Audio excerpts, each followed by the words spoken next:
ये बात ध्यान रखना, भगवान की आवाज़ अंदर में आती है और संसार की आवाज़ बाहर से आती है। बाहर वालों की आवाज़ें सुनने के बाद भीतर की दौलत मत खो देना। भीतर की दौलत क्या है? तुम्हारे अंदर की शांति, तुम्हारे अंदर का प्रेम, तुम्हारे अंदर का आनंद, उसे मत खो देना। तो बोलकर गया फरिश्ता, बोलकर गया देवदूत, और व्यक्ति ने एक कान उसको देना था संसार को, एक भगवान को देना था। भगवान की वाणी सुने, भगवान का भजन सुने, भगवान की तरफ ही ध्यान दे, भगवान की अंतर आत्मा में गूंजती हुई आवाज़ को सुने। उधर ध्यान न जा कर के दोनों कान ही संसार को दे दिए। एक आंख संसार की तरफ रखनी थी और एक आंख अपनी तरफ थोड़ी देर अपना आत्मचिंतन करना था।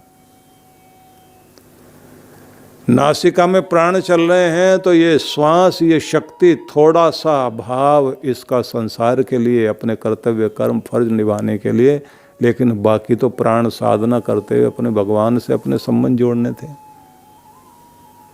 दोनों हाथों से एक हाथ संसार के लिए काम करना है तो एक हाथ से परमात्मा का भी काम करना, या ऐसे कह लीजिए कि इन दोनों हाथों का ऐसा उपयोग किया जाए कि कुछ परमात्मा के लिए और कुछ संसार के लिए। ये पांव भी इसी तरह से करने हैं कि कुछ दूर चलो तुम संसार के लिए, लेकिन कुछ दूर चलो परमात्मा के लिए। आधा आधा बैठना था, लेकिन इसने पूरा ध्यान उधर रख दिया तो हो गए 12 बाट, खो गए अपनी दौलत। और खोने के बाद जो इसके अंदर शांति थी वो चली गई। हम वासी उस देश के जहाँ गगन धरण दो नाई। हम तो वहाँ से आए थे जहाँ से ना धरती और ना आसमान, ये दोनों नहीं है। आगे उन्होंने बड़ा कहा, प्यारा कहा, शब्द मिलावा हो रहा, देह मिलावा नहीं। वहाँ तो केवल शब्द ही मिलाता है, गुरु के द्वारा दिया गया जो नाम है वही उससे मिलाता है, जिससे मिलने के लिए हम आए हैं। देह मिलावा नहीं। इस धरती में, इस आसमान तक आदमी ऊंचा उठेगा देह के माध्यम से, लेकिन वहाँ अगर ऊंचा उठेगा तो केवल मात्र नाम का आधार लेकर, प्रभु का नाम का सहारा लेकर के, गुरु के द्वारा दिए गए नाम का सहारा लेकर, बस यही मिलान करता है और किसी चीज़ से मिलान नहीं होता। और यहाँ इस जगह पहुँचना है तो ये दुनिया ही अलग है, ये देश ही अलग है। बिन पावन का पंथ है, बिन बस्ती का देश, बिना देह का पुरुष है, कहे कबीर संदेश।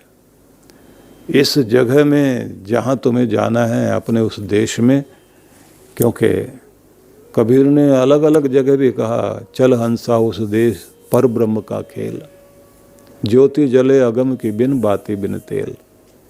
कि वो हंस, एक जगह और कहते ना, उड़ जाएगा हंस अकेला। आत्मा जो है अकेला ही उड़ के जाएगा, पड़ा रहेगा सब खेला, ये सारी चीज़ें यहीं पड़ी रह जाएंगी, दुनिया की रौनक यहीं लगी रहेगी, उड़ेगा अकेला ही। 9 द्वारे का पिंजरा तामे पंछी पौन, रहने का अचंभा बड़ा गया अचंभा कौन। ये 9 दरवाजों का पिंजरा है शरीर, इसमें पवन नाम का या प्राण नाम का पंछी बैठा हुआ है, हवा नाम का। दरवाजे खुले पड़े और हवा बाहर नहीं जा रही, मतलब आत्मा छोड़ के नहीं जा रही। रहने का अचंभा बड़ा गया अचंभा कौन। जिस दिन ये हंस उड़ के चला जाए उस दिन आश्चर्य मत करना। आश्चर्य इस बात का करना, दरवाजे खुले पड़े हैं और प्राण नाम का पंछी इसमें रह रहा है, उसके बाद भी फड़फड़ाता पंख, लेकिन टिका हुआ है यहीं। तो उसको कहा, बिन पावन का पंथ है, उस देश में तुम्हें जाना है जहाँ पाँव से नहीं पहुँचा जाता और बस्ती कोई बसी भी नहीं है, और देह लेकर आत्मा नहीं जाती वहाँ, फिर सब छोड़ के जाती है, तब वहाँ का मिलन होता है। गगन मंडल बरसे अमी, बादल भये गंभीर, चहों दिस दम के दामनी भीगे दास कबीर। बड़ा प्यारा कहा उन्होंने। गगन मंडल में बरसे अमी, अमृत बरस रहा है गगन मंडल में। ये स्थान जो है, इस जगह में अमृत बरस रहा है, तुम वहाँ पर ध्यान लगाओ। बादल भय गंभीर, और आकाश से बादल होकर के आपके अंदर बारिश कर रहे हैं, अमृत झर रहा है। चौं दिश जम के दामिनी, चौं दिश का मतलब है कि आपके सभी चक्रों के अंदर से ज्योति चमक रही है। जैसे आकाश में बिजली कड़कती है ना, ऐसे ये ज्योति ऊपर की तरफ उठते उठते उठते उठते ऊपर की तरफ चली जाती है। और इससे क्या होता है, भीगे दास कबीर, कि बस इसमें जो शरणागत होकर के भक्त बैठा हुआ है वो भीगता चला जाएगा, उसको ये बारिश बरसेगी। इसलिए कहते हैं ना कि प्रत्येक साधक को अपना श्वास प्राणायाम के माध्यम से केंद्रित करते हुए ध्यान को टिकाए, शांत हो और सभी चक्रों के अंदर से ऊर्जा को ऊपर की तरफ लेकर जाए, और इस तरह से अपना ध्यान टिका ले कि अमृत बरसने लग जाए अंदर। तो इसे कहते हैं सेवक स्वामी एक मति, मति में मति मिल जाए। चतुराई रीझे नहीं, रीझे मन जो भाए। तरीका क्या है, कहते हैं बस यहाँ बहुत चतुराई नहीं चलेगी, मैं इतना जानता हूँ, मैं ये विधि जानता हूँ, मैं इतना ज्ञान जानता हूँ, वो काम नहीं करेगी। फिर क्या चीज़, जो उपनिषद कहता ना, न मेधया न प्रवचनेन न श्रुतेन नायम आत्मा बहुश्रुतेन न मेधया। ये जो तुम पाना चाह रहे हो परमात्मा को, तो ये तो तुम्हें बहुत बुद्धिमत्ता से, चतुराई से, ज्ञान की बड़ी बड़ी बातें करने से वो परमात्मा नहीं मिलता।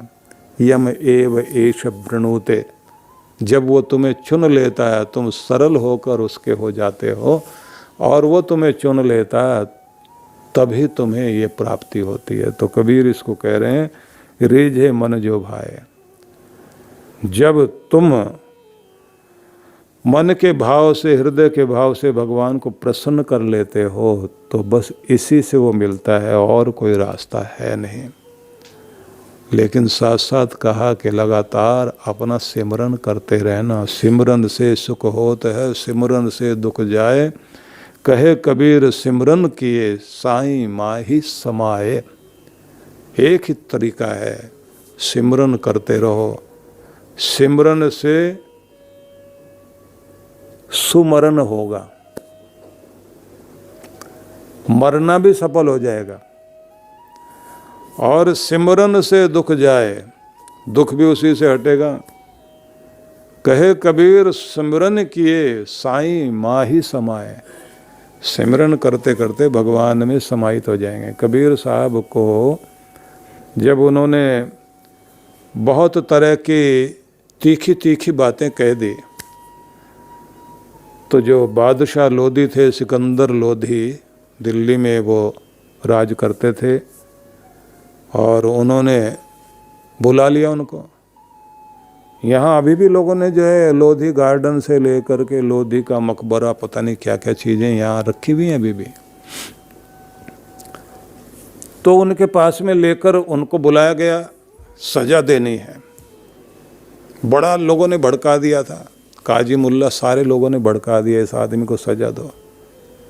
बुलाया तो सुबह और कबीर पहुँचे शाम को। तो उन्होंने कड़क करके पूछा, तुम्हें सुबह बुलाया था, तुम अब पहुँचे हो? बोले साहब एक बहुत बड़ा काफिला जा रहा था, उस चक्कर में मैं रह गया। और एक कौन सा काफिला था, कितना बड़ा था? बोले बहुत बड़ा, उसका तो और छोर था ही नहीं, पता नहीं कैसे बच के आया हूँ। कहाँ था वो काफिला? बोले सुई के अंदर से जा रहा था, सुई का जो छेद होता है ना, उसके अंदर से जा रहा था। वो लोधी बादशाह को गुस्सा आया, उसने कहा ये पागल है आदमी, कैसी भाषा बोलता है, सुई के अंदर से काफिला जाता है, और दिखाओ हमें कौन सा ऐसा काफिला होता है। बोले साहब आप भी और हम भी सब देखते हैं उसको। बोले वो क्या होता है? बोले ये जो है ना, ये सुई के छेद के बराबर ही आपका आँख की पुतली है, और इतनी दुनिया का काफिला जा रहा साहब, इसके अंदर से होकर दुनिया नज़ारा देख रही। मैं भी बैठे बैठे जो है ना, जब आया था ये यहाँ, तो देख रहा इतनी छोटी सी सुई जैसा छोटा सा छेद है ये, इसमें से नज़ारा दिखाई दे रहा, इतनी दुनिया आ रही है जा रही है, दिखाने वाला परमात्मा और सजाने वाला परमात्मा। ये दुनिया इन आँखों से दिखाई दे रही है, लेकिन जो नहीं इससे दिखाई देता वो अंदर बैठा है। अब ये बात ऐसी पसंद आई उनको, उन्होंने कहा भी यह मानना पड़ेगा, ये आदमी में तो बहुत दम है, इसे नहीं मारना चाहिए, इसको सजा नहीं देनी चाहिए। ये किसी को बहकाने का काम नहीं कर रहा है, ये आदमी जगाने का काम कर रहा है, लोगों के हृदय में भक्ति जगा रहा है।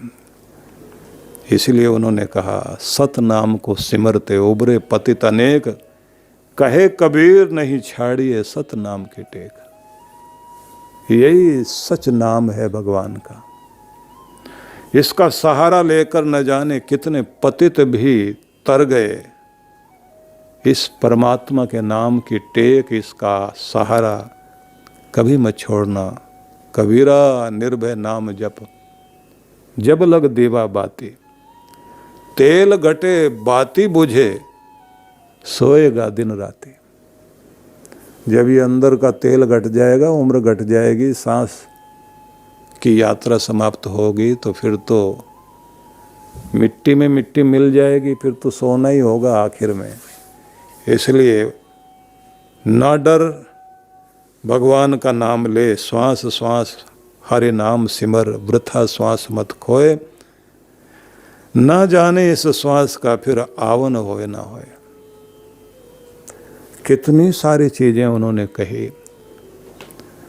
और फिर कबीर बहुत तरह से समझाते हैं आपको। कबीर कह रहे हैं कि मन मानत नहीं मोरा साधो। तो बार बार जब कबीर कहे तो कबीर सुनो भाई साधो ऐसा बोलते हैं, तो उसका मतलब होता है कि हे साधकों, परमात्मा की राह में चलने वाले प्यारों, मन मानत नहीं मोरा, मन नहीं मानता है। बार बार समझाता हूँ, बार बार समझाऊँ इस मन को, जग में जीवन थोड़ा। बहुत थोड़े समय के लिए जिंदगी है इस दुनिया में। पृथ्वी ग्रह पर थोड़ी सी सांसें लेकर आए हो। मन को समझाता हूँ कि बहुत थोड़ी देर के लिए इस प्रदेश में आया है, लेकिन मन है कि मानता नहीं। और क्या समझाता हूँ, इस काया का गर्व न कीजिए, क्या सांवर क्या गोरा, चाहे काली देह है या गोरी है, तो इसका क्या घमंड करना, क्योंकि ये तो राख होनी है। और जब राख होगी तो ये भी ध्यान रखने की बात है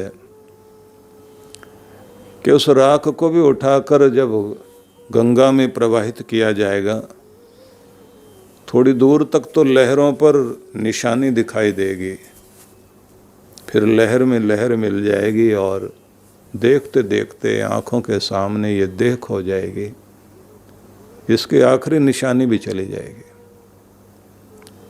और जो चित्र लगा लेते हैं हम लोग अपने घरों में, वो चित्र भी थोड़े दिन देखते देखते लगता है जैसे कहीं गए हैं, लौट के आएंगे, किसी और गांव गए हैं, किसी और नगर में गए हैं, आएंगे और घर की नारी आंख में आंसू लेकर के वो बोलती रहती है, अभी मुझे जो है ना वो दरवाजे के पास दिखाई दिए हैं। फिर बोलती है अभी रसोई में से देखा उनको। फिर बोलती है बाहर बरामदे से चले गए। घर के लोग समझाते रहते हैं, तो पागल हो गई है। और फिर सपना भी नहीं आता, फिर दिखाई भी नहीं देता। फिर चित्र देखने के बाद भी ऐसा लगता है कि जैसे कोई सपना था, पता नहीं था भी या नहीं था। जिस माली की फुलवारी में वो घर परिवार जिस माली का है, जिसने उसको सजाया उस वाटिका को, उसके चित्र को देखकर भी लगता रहता है कि सपना था। गया कहाँ, कोई चिन्ह नहीं। इसलिए कबीर ने बड़ी भावुकता की बातें जो कही, लेकिन वो सच्ची कही कि पत्ते टूटे पेड़ से ले गई पवन उड़ाए, अब के बिछड़े ना मिलें दूर पड़ेंगे जाए। अब बिछड़ गए तो फिर वो पत्ते डाल पर नहीं लगेंगे जो उसकी शोभा बने हुए थे। गया तो गया। इसलिए कहते हैं कि किसी दिन देख लेना तुम्हें ऐसी नींद आएगी, तुम सोए जग न पाओगे और तुम्हें दुनिया जगाएगी। बार बार हिला हिला के बोलते हैं आंख खोलो, कुछ तो बोलो। जाने वाला चला गया, पंछी उड़ गया, पिंजरा पड़ा रह गया। तो कबीर ने भजन गाते गाते कहा कि इस काया का गर्व न कीजिए, क्या सांवर क्या गोरा, क्या सांवली देह है या गोरी देह है। बिन हरि भजन काम नहीं आवे, कोटि सुगंध सवोरा। कितनी भी सुगंध आती हो शरीर से, सुगंध लगा लगा के सब और से सजा रखा हो, इसमें से आत्मा निकल जाए तो दुर्गंध आने लग जाती है, सारी सुगंध की तो बात क्या। कबीर ने भजन गाते गाते कहा कि इस काया का गर्व न कीजिए, क्या सांवर क्या गोरा, क्या सांवली देह है या गोरी देह है। बिन हरि भजन काम नहीं आवे, कोटि सुगंध सवोरा। कितनी भी सुगंध आती हो शरीर से, सुगंध लगा लगा के सब और से सजा रखा हो, इसमें से आत्मा निकल जाए तो दुर्गंध आने लग जाती है, सारी सुगंध की तो बात क्या। इसकी तो आंखें भी खुली रह जाएं तो लोग जो पलकें फटाफट बंद कर देते हैं, क्योंकि उन आंखों को देखकर भी डर लगता है। बिन हरि भजन काम नहीं आवे, बस काम आएगा तो केवल भगवान का भजन, क्योंकि इस दुनिया में नहीं रमना, रमना है तो उस परमात्मा में। बार बार समझाऊं इस मन को, जग में जीवन थोड़ा, साधो मन मानत नहीं मोरा। ये मन नहीं मानता है। फिर उन्होंने कहा कि बात काया की नहीं, आदमी काया की बात के साथ साथ एक और चीज है माया, धन दौलत। इस माया का गर्व न कीजिए, क्या हाथी क्या घोड़ा, घर के आगे पहले हाथी घोड़े बंधे रहते थे, आजकल गाड़ियां लगी रहती हैं, बड़ी गाड़ी छोटी गाड़ी,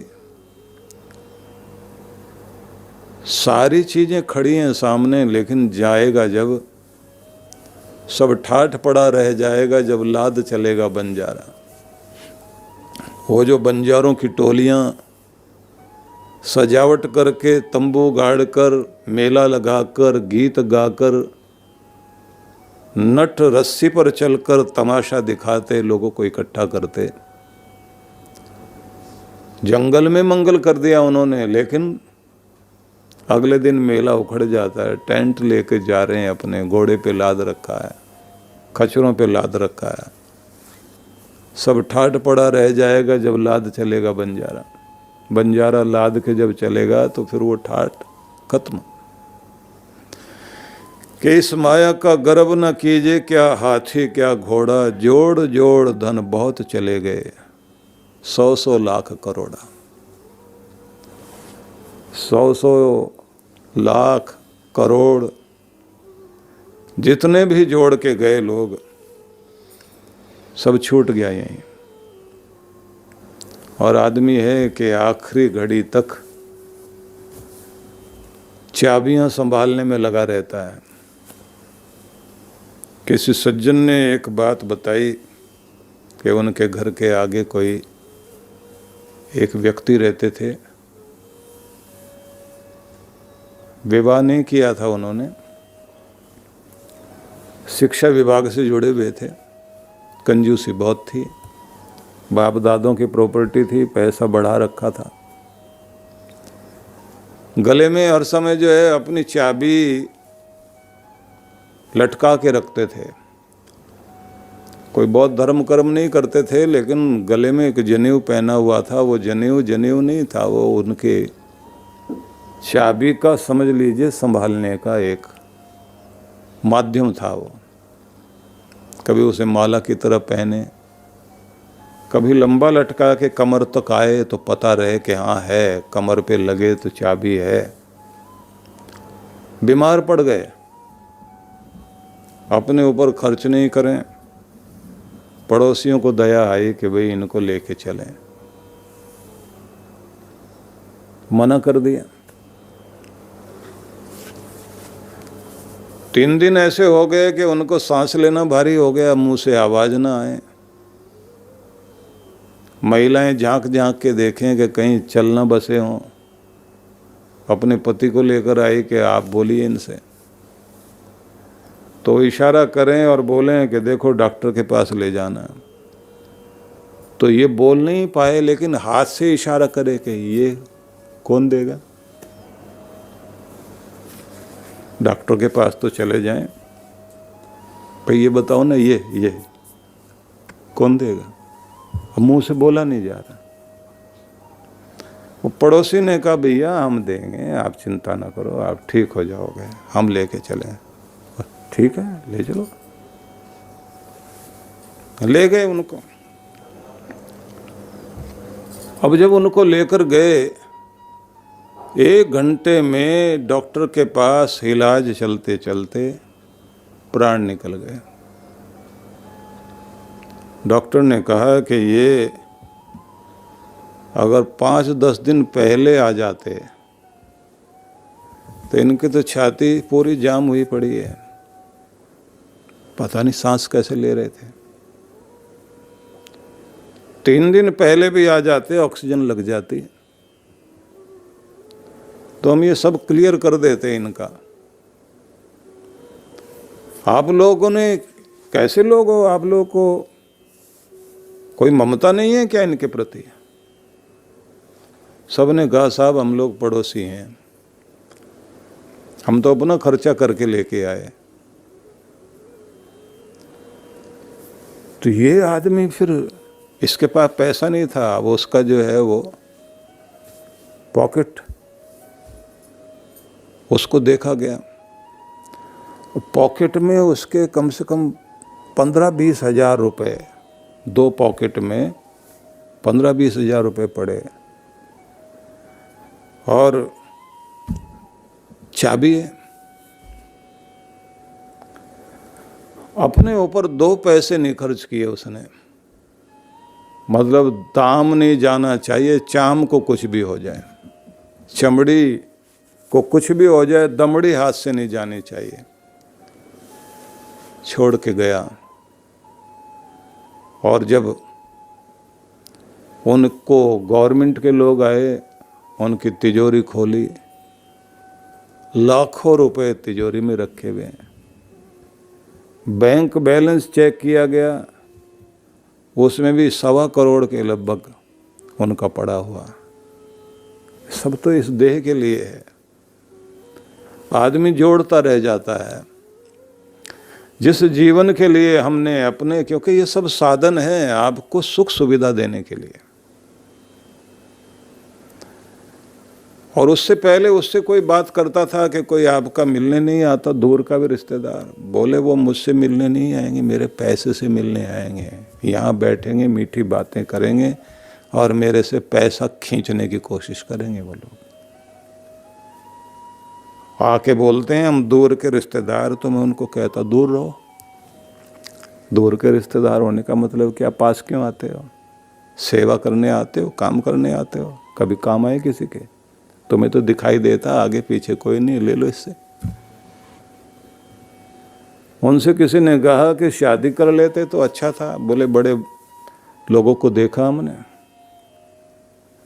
सारी जिंदगी उनके लिए कमाते रहो और आखिर में जो है सब बांट करके बैठ जाएंगे। 2 बेटे हैं या 3 बेटे हैं, सब बांट के बैठ जाएंगे और उस बूढ़े को कहेंगे बोल मत, खाने को ढंग से नहीं देंगे, उनकी पत्नी उन्हें चलाएगी, उस हिसाब से चलेंगे। क्यों शादी करूं, मैंने तमाशा देखा हुआ। ठीक है, जीवन जैसे भी जिए आदमी, लेकिन ये सब साधन हैं किस लिए? हैं इसलिए कि आप इन साधनों के माध्यम से सबसे ज़्यादा कीमती दुनिया में अगर कोई है तो आप हो। और देखिए, ये देह लेकर आए, ये रथ है आपका जो 100 वर्षों के लिए भगवान ने दिया। भगवान ने वेदों में कहा, इमम जीवेभ्य परिधिम दधामि मैशाम नो गाद परो अर्थमेतम। मनुष्य मात्र के लिए मैं एक परिधि नियुक्त करता हूं, इसको तोड़ना नहीं। शतम जीवंतु शरदय पुरुचि ददता मृत्युम पर्वतेन। 100 वर्षों तक जियो दुनिया में, और अगर मृत्यु जैसी कोई भी चीज, कोई रोग, कोई दुख तुम्हें आए तो फिर तुम पर्वत बनकर खड़े हो जाना उसके सामने। बहादुर बनकर दुनिया में जीना, तो देह को तो ध्यान में रखना पड़ेगा। सब इस देह के लिए सबसे कीमती पहले आप, और आपकी कीमत आपकी सेहत में है। स्वस्थ रहिए शरीर से, फिर कहते हैं मन से भी बीमार मत रहो।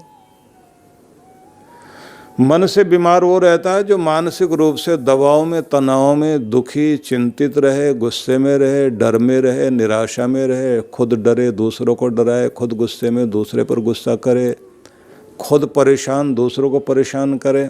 बीमार आदमी परेशान करेगा। फिर कहते हैं कि तीसरी बात यह है कि आपके प्राण भी बीमार नहीं होने चाहिए, प्राण शक्ति प्रबल होनी चाहिए। फिर आगे कहा गया कि एक चौथी चीज और है, आपकी बौद्धिक क्षमता, उसे भी स्वस्थ बनाओ। बुद्धि आपकी ठीक ढंग से काम करे, सही निर्णय लें, सही डिसीजन ले सकें, तो सीखो, पढ़ो, जानो, नया नया कुछ न कुछ आपको सीखना चाहिए। और फिर आगे कहा गया है कि उससे ज़्यादा कीमती है तुम्हारी आत्मा। इस शरीर को छोड़ देगी तो इसी के साथ में ये देह पड़ी रह जाएगी, दुनिया आपके लिए बेगानी हो जाएगी, और आपकी सारी कीमती चीज़ें लोग ऐसे बेदर्दी से इस्तेमाल करेंगे,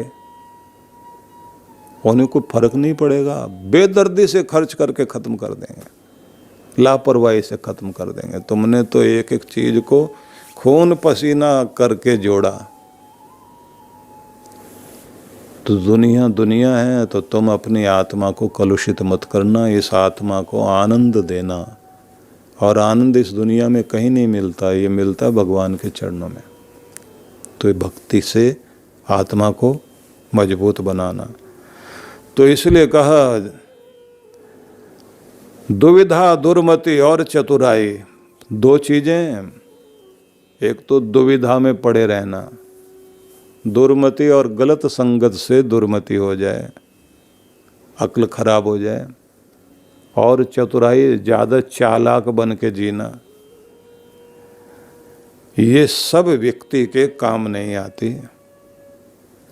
जीवन गयो नर तोरा रे, है मनुष्य तेरा दुविधा में जीवन गया, दुर्मति में गया, चालाकी में गया।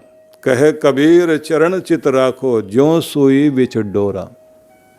भगवान के साथ तो बस ऐसे चित्त को रखो कि जैसे सुई के अंदर डोरा डाल के रखते हैं ना, तो फटे को भी सिल देती है। भगवान में चित्त लगाना, फटी भी दूर दूर, एक दूसरे से दूर बैठे हुए लोगों को भी परमात्मा के प्रेम से जुड़ा हुआ इंसान जोड़ने का काम करता है, सिलाई करता है, काटता नहीं। साधो मन मानत नहीं मोरा, ये मन मेरा मानता नहीं है। इसलिए आप सबके सामने मैं ये कहना चाहता हूँ कि सभी को चिंतन करना चाहिए, और चिंतन करेंगे तो कल्याण होगा, तो अवसर मिले। कल हम लोग एक भजन और कह रहे थे, मोहे देखत आवे हाँसी, पानी में मीन प्यासी। कि सब साधन है आदमी के पास में, जिनके लिए आदमी तरसता था, इतना हो जाए तो बस फिर मैं आनंदित हो जाऊं, घर बन जाए, थोड़ी नौकरी लग जाए, पढ़ाई ठीक हो जाए, घर बस जाए, बस फिर आनंद ही आनंद कि तुम्हारी सारी चाहत पूरी हो गई, पर तुम्हारी प्यास नहीं गई। तुम्हारे अंदर का आनंद कभी जागा नहीं, बेचैनी बढ़ती रही। पानी में मीन प्यासी, पानी सारी दुनिया की प्यास बुझाता है, और जो पानी में रहे और उसके बाद भी प्यासा रह जाए, कि ऐसा है इंसान।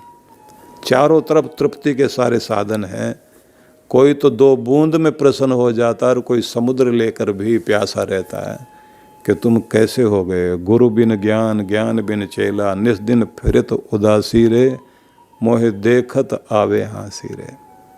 बड़े प्यारे भजन हैं।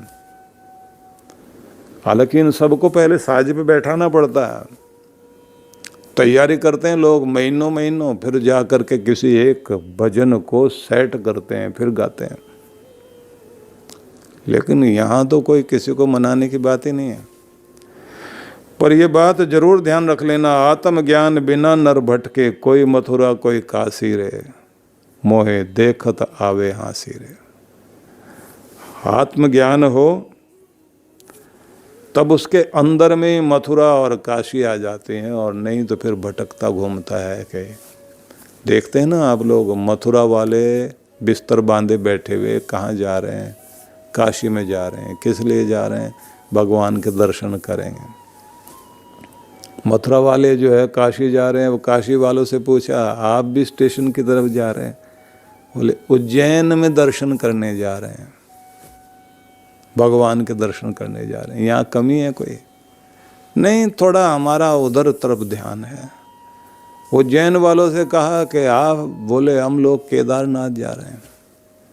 सब इधर से उधर जा रहे हैं, शायद ये सोचते हैं वहाँ जाकर मिलेगा। लेकिन ध्यान रखने की बात है, जिसे ढूंढने जा रहे हैं वो बाहर खोजने से नहीं मिलेगा। जिस दिन उसमें खो जाओगे तब मिल जाएगा, क्योंकि वो खो जाने से मिलता है, खोजने से नहीं मिलता। खो जाए अपने अंतर में व्यक्ति, तब बात बनती है। एक और कमाल का भजन सुना कि ध्यानी बनकर गाना। तेरे अंदर साज बज रहा है और बजाने वाला तेरा प्रीतम प्यारा बजा रहा है। उस ध्यानी के साथ अगर तुम ध्यान लगा लो, अंदर ही मंजीरा बज रहा है, अंदर ही तबला बज रहा है, अंदर ही साज है, और अंदर ही वो स्वर गूंज रहा है जो आनंद नाद है, कि अगर तुम वहाँ ध्यान लगा लो तो बस बात बन जाए।